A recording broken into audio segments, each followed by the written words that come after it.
Last video में हमने rheumatic fever और रोमैटिक हार्ट डिजीज़ में कुछ पॉइंट्स देखे थे। इस वीडियो में हम आगे के जितने सारे पॉइंट्स हैं उनको कवर करेंगे।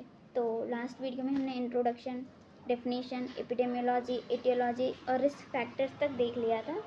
इस वीडियो में हम pathophysiology, clinical features, investigation, diagnostic criteria, differential diagnosis और कुछ होम्योपैथिक थेरेपेटिक्स के बारे में भी स्टडी करेंगे। So let's start with pathophysiology।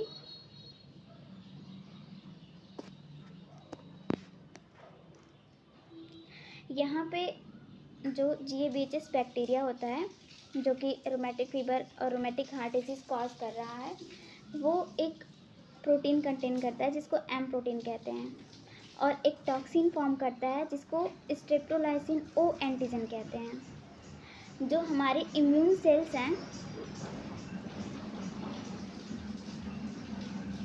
वो इस टॉक्सिन के अगेंस्ट एक एंटीबॉडी बनाती हैं जिसको एंटी स्ट्रेप्टोलाइसिन ओ एंटीबॉडी कहते हैं, जो कि हमारे बॉडी में 1 से ईयर्स तक ब्लड में रह सकता है। ओके। और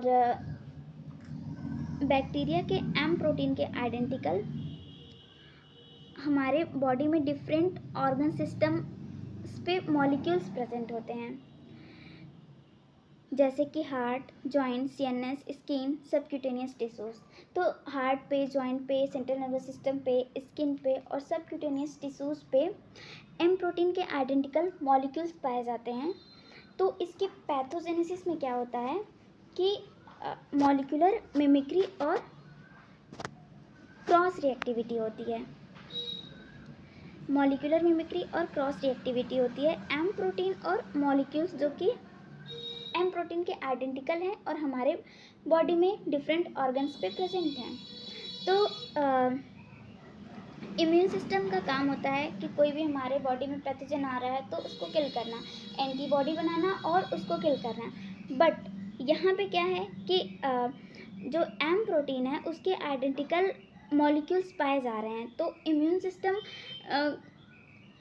को मिस्टेकन आइडेंटिटी हो जाती है, जिसकी वजह से जो खुद का इम्यून सिस्टम है वही खुद की सेल्स को ही किल करने लगता है उस मॉलिक्यूल की वजह से जो कि हमारे बॉडी में पाया जा रहा है और एम प्रोटीन के आइडेंटिकल है।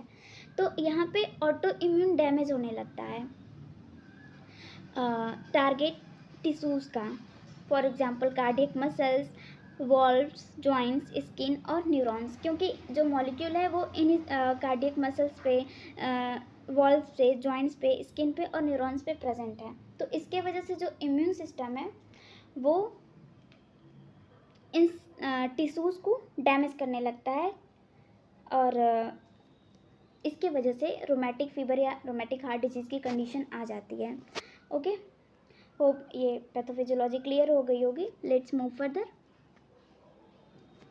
नेक्स्ट इसमें क्लिनिकल फीचर्स। तो इसमें फीवर भी हो सकता है पेशेंट को, एनोरेक्सिया होगा, लेथार्जी होगी और हार्ट में पेनकार्डाइटिस होगा। पेनकार्डाइटिस का मतलब है कि हार्ट की जितनी 3 लेयर्स हैं, एंडोकार्डियम, मायोकार्डियम और पेरिकार्डियम, तीनों में इन्फ्लामेशन होगा। और जॉइंट्स में माइग्रेटरी पॉलीआर्थराइटिस होता है, स्पेशली ये लार्ज जॉइंट को अफेक्ट करता है। माइग्रेटरी मतलब कि कभी एक जॉइंट में है, कभी दूसरे जॉइंट में है, कभी तीसरे जॉइंट में है, तो माइग्रेट करता रहता है। पॉली मतलब कि एक टाइम पे एक से ज़्यादा, पॉली मतलब मेनी।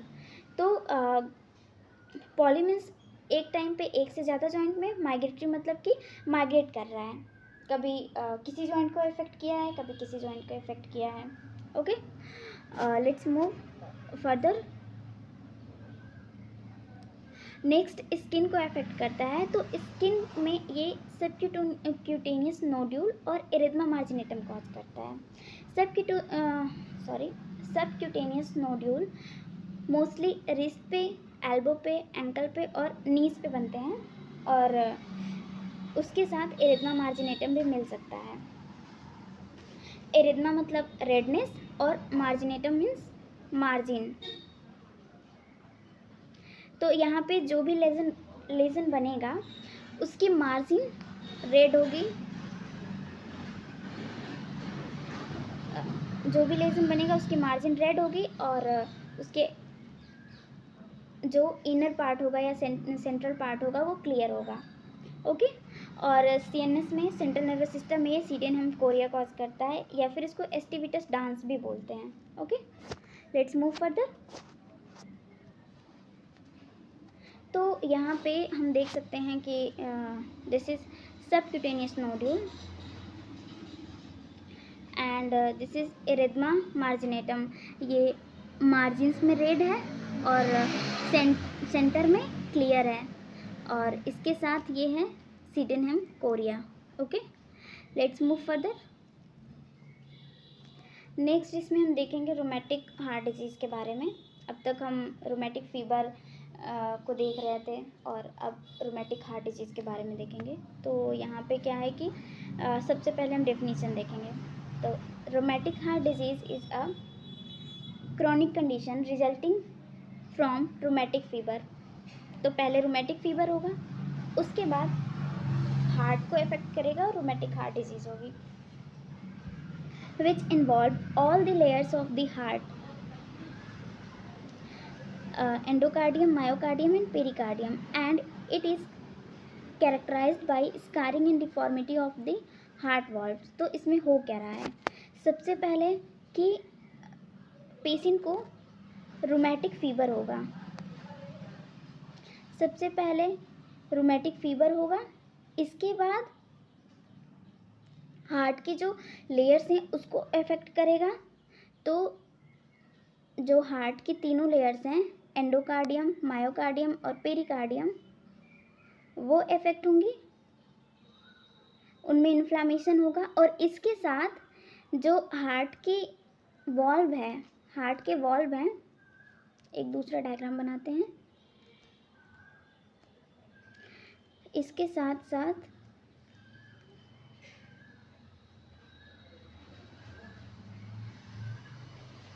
हार्ट के जो वॉल्व हैं, ये मिट्रल वॉल्व है और ये ट्राइकस्पिड वॉल्व है। Okay, this is tricuspid valve and this is mitral valve. तो इसको इफेक्ट करेगा और इसमें स्कारिंग होगी वॉल्व में और डिफॉर्मिटी होगी। ओके, मोस्टली ये मिट्रल वॉल्व को इफेक्ट करता है रोमेटिक हार्ट डिजीज़। मतलब रोमेटिक हार्ट डिजीज़ में मेनली मिट्रल वॉल्व इफेक्ट होता है।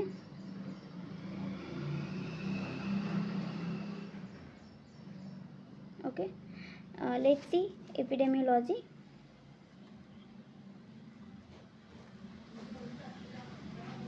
तो epidemiology in India, RSD is prevalent in the range of 5 to 7 per thousand in 5 to 15 years of age group।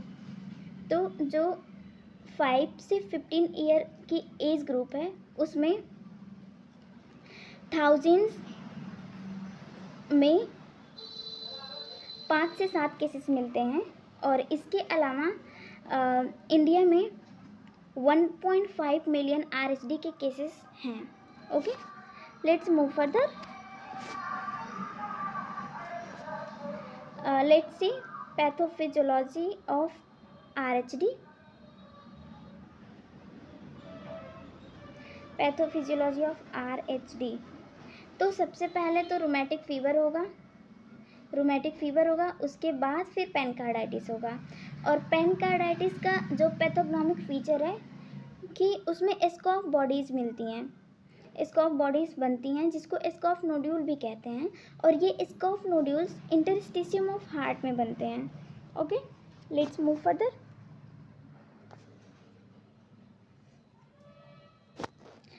Scoff bodies बनने के कई सारे मतलब 3 स्टेजेस होते हैं, जिसमें पहला है अर्ली, दूसरा इंटरमीडिएट एंड तीसरा लेट। अर्ली स्टेज को एक्सुडेटिव या डिजनरेटिव स्टेज भी कहते हैं, इंटरमीडिएट स्टेज को प्रोलिफरेटिव या ग्रेनुलोमेटस स्टेज भी कहते हैं, और लेट स्टेज को हीलिंग या फिर फाइब्रस स्टेज भी कहते हैं। ओके, तो ये स्कॉफ बॉडीज़ कैसे बन रही हैं,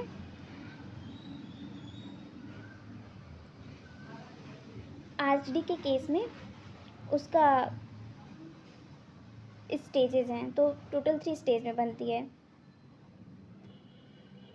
early, intermediate and let. Okay, let's move further. Let's see clinical features of RSD.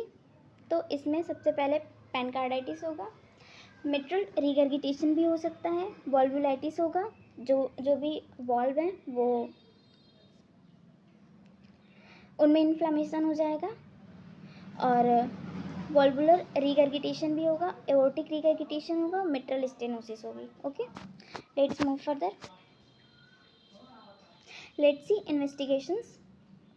तो अगर हम पेशेंट का सीबीसी कराएंगे तो उसमें ल्यूकोसाइटोसिस मिलेगी, मतलब कि जो WBC हैं उनका नंबर इंक्रीज होगा, और नॉर्मली ल्यूकोसाइट काउंट 4000 to 11000 पर mm³ होता है, but in case of RSD या फिर रोमैटिक फीवर जो ल्यूकोसाइट काउंट होगा वो इंक्रीज हो जाएगा। ओके, नेक्स्ट हम इन्वेस्टिगेशन अगर ESR कराएंगे पेशेंट का तो वो भी रेज्ड होगा। नॉर्मल ESR की वैल्यू मेल में 3 to 7 mm पर आवर होती है, फीमेल में 5 to 9 mm पर आवर होती है, और इन्फेंट्स में 0 to 2 mm पर आवर होती है। अगर हम सी रिएक्टिव प्रोटीन करा रहे हैं पेशेंट का तो ये भी रेज्ड होगा। नॉर्मली सी रिएक्टिव प्रोटीन की वैल्यू लेस देन 0.3 मिलीग्राम पर डेसीलीटर होता है। Okay, let's move further. Next, अगर हम पेशेंट का थ्रोट स्वैप कराते हैं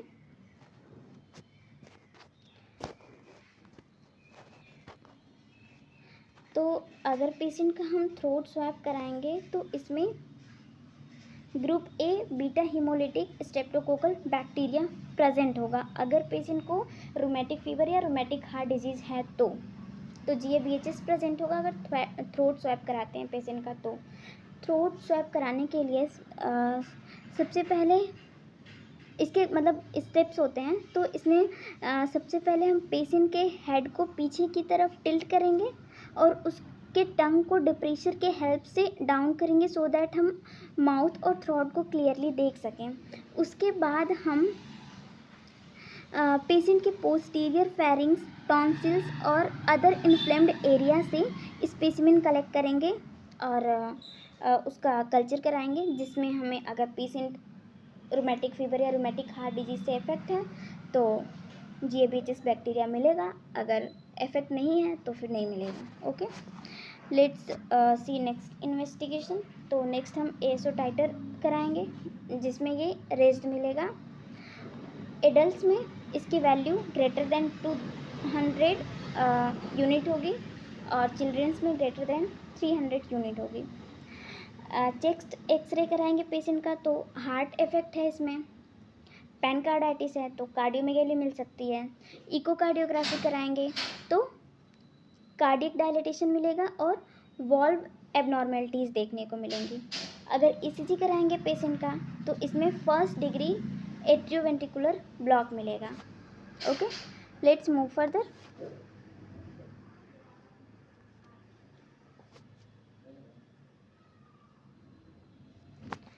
नेक्स्ट हम इसमें देखेंगे जोन्स क्राइटेरिया, जो कि बहुत ज़्यादा इम्पॉर्टेंट है और रूमेटिक फीवर की डायग्नोसिस के लिए दिया गया है।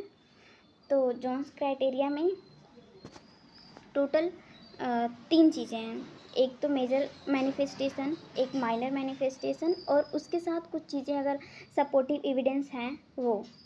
तो सबसे पहले हम देखेंगे कि मेजर क्राइटेरिया या फिर मेजर मैनिफेस्टेशन में क्या है।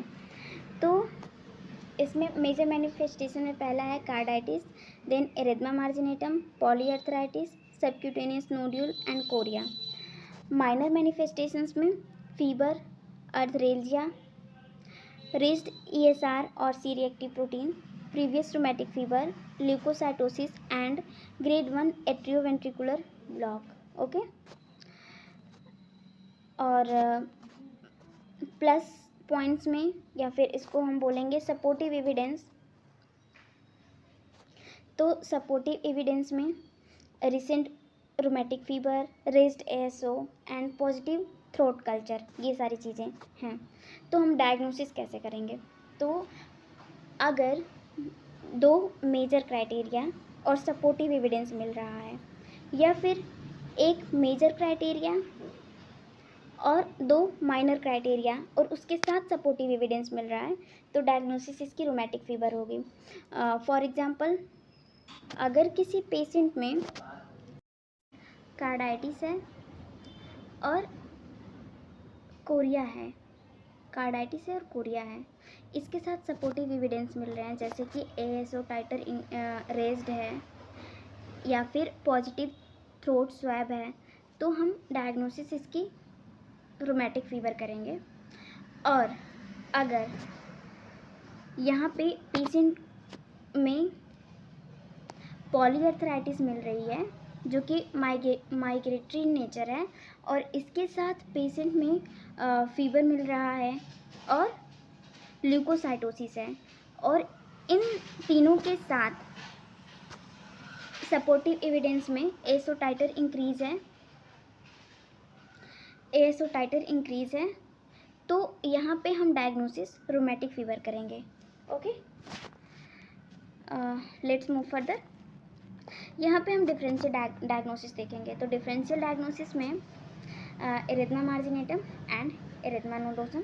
Erythema marginatum rheumatic heart disease या फिर रोमैटिक फीवर में मिलता है, मेनली रोमैटिक फीवर में मिलेगा। और rheumatoid arthritis and rheumatic fever arthritis, acute suppurative arthritis, gonococcal arthritis. Okay, तो ये सारे जो हैं ये differential diagnosis of rheumatic fever है। Let's move further.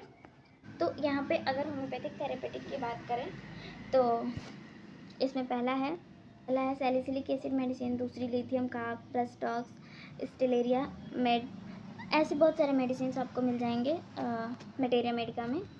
Okay, but हमें तो प्रिस्क्रिप्शन कॉन्स्टिट्यूशनल ही करना है, थेरेपेटिक तो करना नहीं है, बट एज एग्ज़ाम पर्पस हमें जानना चाहिए क्योंकि एग्ज़ाम्स में आता है तो हमें लिखना पड़ता है। Okay, let's move further. So this is all about rheumatic fever and rheumatic heart disease. Hope सारी चीज़ें क्लियर हो गई होंगी। If any doubt regarding this topic you can comment in comment section. Okay, so thank you.